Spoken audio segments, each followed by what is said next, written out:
এবং আরেকটা প্রশ্ন জিজ্ঞাসা করে যাচ্ছি যে আমরা বিগত 10 বছরে যারা এই চাকরিতে আসছি, আমি 20 বছরের কথা বাদ দিলাম, 10 বছরে যারা চাকরিতে আসছি, তারা তো, আমি নিজেও পুলিশের ইউনিফর্মকে হয়তো একটা সময় অনেক কথা বলতাম। পুলিশ নিয়ে নেতিবাচক ধারণাটা আমাদের সবসময় ছিল, এখনো আছে। কিন্তু চাকরিতে আসার পরে বোঝা যায় যে আসলে পুলিশ নিয়ে নেতিবাচক ধারণাটা পোষণ করার আগে পুলিশের আগে ভিতরে ঢুকতে হবে। পুলিশকে আসলে কি কি করতে হয়। পুলিশকে শুধু রাস্তায় ট্রাফিক কন্ট্রোল করতে হয় না, পুলিশকে একাধারে যেমন আইন শৃঙ্খলা নিয়ন্ত্রণ করতে হয়, মামলা তদন্ত করতে হয়, ওয়ারেন্টের আসামি ধরতে হয়, সমন জারি করতে হয়, কারো বাড়ির নিরাপত্তা বিধান করতে হয়, প্রত্যেকটা যারা বিবিআইপি আছে, বিবিআইপি তাদের নিরাপত্তার জন্য প্রটোকল মেনটেন করতে হয়। প্রত্যেকটা টাকা আপনার একটা ব্যাংক থেকে আরেকটা ব্যাংকে টাকা যাবে, সেই টাকার মানি স্কট করতে হয়। আসামি নিয়ে যাবে, সেখানে রাস্তায় মানি আসামি স্কট করতে হয়। মানে এটা যদি আমি কাজের বিবরণ দিতে যাই 1 ঘন্টায় পড়াবে না। তো এত কাজ যারা করে তাদের তো ভুল থাকে, তাদেরও ভুল হয়ে যায়। আমি বলবো না, শুধু আমার একটাই প্রশ্ন, যারা আপনার আমার সন্তান প্রতিবেশী এই চাকরিতে আসতেছে, তারা কেন এই 10 বছরের মধ্যে এই পুলিশ বাহিনীকে পাল্টাইতে পারলাম না? আমি প্রত্যাশা করব এই 5 তারিখকে ধরে রাখবো, 5ই আগস্ট 2024 সাল। এর পরবর্তী 20 বছরের মধ্যে বাংলাদেশ পুলিশ সারা বিশ্বের উন্নত যে পুলিশ আছে সেই পুলিশের কাতারে আমাদের পুলিশ বাহিনীকে নিয়ে যাবে। কারা নেবে? যারা আজকে ছাত্র সমাজ, যারা চাকরিতে যাবেন, যাদের সন্তান যাবে, যাদের ভাই যাবে এই ছাত্র সমাজ থেকে, তারা যায় চাকরিতে। এখনো যদি চাকরিতে সার্কুলার হবে, পুলিশকে আমরা যতই, আমি কথাগুলো খুব একদম ফ্র্যাঙ্কলি, আমি আপনাদের আত্মার আত্মীয়, আমি আমার আপনজন হিসেবে বলতেছি, আমি কিন্তু খুব ফ্রিলি বলতেছি কথাগুলো। যারা যাবে, যারা আমরা এখন পুলিশকে ঘৃণা করতেছি, আমি এটা এই অধিকার আপনাদের আছে, কারণ আমি খারাপ কাজ করছি, আমি ঘৃণা করতে পারি। একটা দেশের স্বাধীন নাগরিকের এটা ভাব মনোভাব প্রকাশ করতে পারে। কিন্তু যারা পুলিশে যাবেন, এখনো সার্কুলার হলে আমার মনে হয় পুলিশের যদি 100 জন কোনো কোনো ইয়া থাকে, মানে পদ থাকে যে 100 জন নেওয়া হবে, সেখানে মিনিমাম 50,000 দাঁড়ানি পরীক্ষা দেওয়ার জন্য। সেখান থেকে হয়তো 100 জন পুলিশ নেওয়া হবে। সেই পুলিশ যায় যাতে জনগণের পুলিশ হয়, সেই পুলিশ যায় আপনার আমার ভাই, সেটা যায় যাতে জনগণের সেবা করার জন্য যে ব্রত নিয়ে যাবে, সেই ব্রতটা যাতে সঠিক থাকে। সেই শিক্ষা যেন আমরা আমাদের সন্তানকে, আমাদের ভাইকে, আমাদের ছাত্র ভাইদেরকে নিয়ে আমরা দিতে পারি। তবেই এই আজকের যে বৈষম্য বিরোধী আন্দোলন, যে সংস্কারের কথা আসতেছে, যে কথাগুলো নিয়ে আমরা যে উদ্দেশ্য লক্ষ্য নিয়ে আজকে ছাত্র সমাজ তাদের বুকের তাজা রক্ত দিয়ে এই দেশকে একটা জায়গায় নিয়ে আসছে, সেই জায়গাটা সার্থকতা হবে। তা না হলে এই রক্ত বৃথাই চলে যাবে। সেই রক্তের বৃথা আমরা যেতে দেবো না। আপনাদের মাধ্যমে সেটা আমরা অবশ্যই সেই সেই ব্রত, যে উদ্দেশ্য লক্ষ্য, সেটা আমরা পূরণ করব। এবার আসি আপনাদের, আমরা ফ্যাটিনার এবং এই সান্তার, আপনারা জানেন যে আপনাদের মধ্যে হয়তো দীর্ঘদিন একটা যে সংস্কৃতি বলবো, আপনাদের মধ্যে একটা কালচার, যে নিজস্ব গ্রামের লোকজনদের মধ্যে যেটা হয় যে ছোটখাটো ঘটনা নিয়ে একটা বড় দলাদলির মতো মারামারি হয়ে যায়। ছোটখাটো মারামারি কিন্তু সারা বাংলাদেশ সব জায়গায় আছে। আমরা যেহেতু চাকরি করছি, আমি চিটাগাংয়ে চাকরি করছি, সিলেটে চাকরি করছি, দিনাজপুরে চাকরি করছি, সারা বাংলাদেশের বিভিন্ন জায়গায় চাকরি করার যেহেতু আমাদের সেই অভিজ্ঞতাগুলো আছে। কিন্তু আপনাদের এখানে একটা ভিন্নতা হচ্ছে কি, ভাই ভাই বাতিজা অথবা গ্রামের একজনের সাথে আরেকজনের মারামারি লাগে, সেই মারামারিটা চলে যায় হচ্ছে একটা বড় আকারে রূপ নিয়ে। দুইটা পক্ষ তখন দলীয় ভাবে গ্রাম্য দলের ইয়েতে চলে যায়। কে অন্যায় করলো, কে ন্যায় করলো, কে কতটুকু মারলো, সেটা বিবেচনা না করে, আপনি হয়তো কেউ জানেই না, সে হয়তো ঘরে বসে রয়েছে, ঘরে থেকে ডালটা শরীর কিনে নিয়ে বেরিয়ে গেছে, সে কিন্তু জানে না আসলে প্রকৃতপক্ষে কি ঘটছে, এখানে কোনো মারামারি করার মতো কিছু ঘটছে কিনা সেটাও জানে না।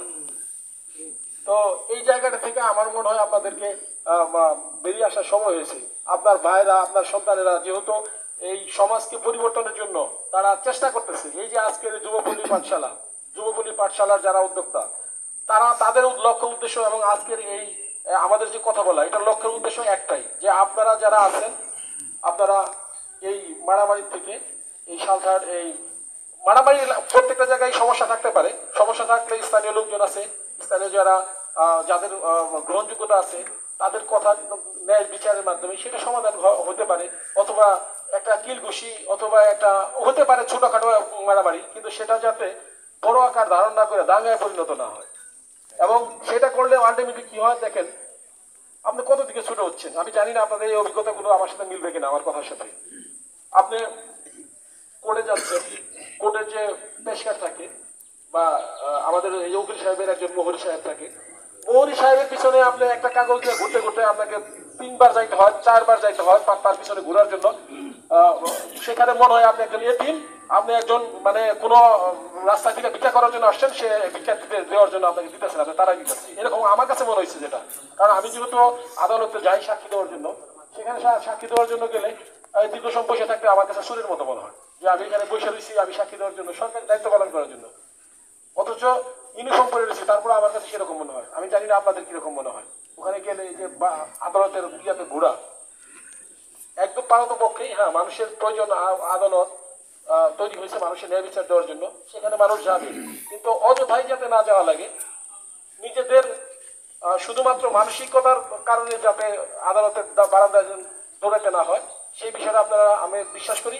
আপনাদের এখানে যে পরিমাণ শস্য হয়, 3টা ফসল হয় এখানে, 3টা ফসল হয়, এত পরিশ্রম তো আমি আমি সারা বাংলাদেশে আমি কোথাও দেখি নাই। সাঁওতাল মানুষের যে পরিমাণ পরিশ্রম করে আমার কাছে মনে হয় না, কারণ আমি তো আমার বাড়ি ঢাকা নবাবগঞ্জে, আপনারা জেনে থাকবেন।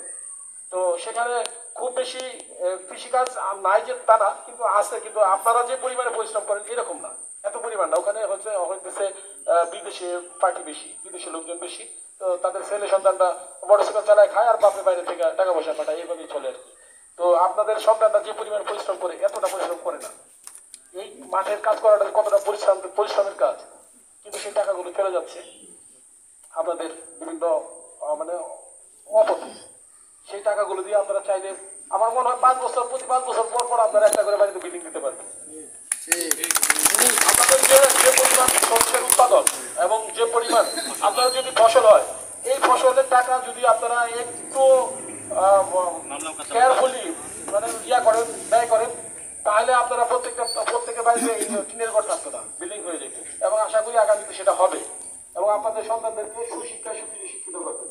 শিক্ষা যতই বলেন, একটা শিক্ষিত বেকার যতই সে বেকার থাকুক, তার মধ্যে কিছু প্রতিভা থাকে এবং তার মধ্যে কিছু নিজেকে গড়ে তোলার জন্য বিভিন্ন পথ খোঁজার জন্য যে তার যে অ্যাক্টিভিটিস গুলো থাকে, সেটা একজন মানে সর্বশিক্ষিত লোকের চেয়ে অবশ্যই ভালো থাকবে।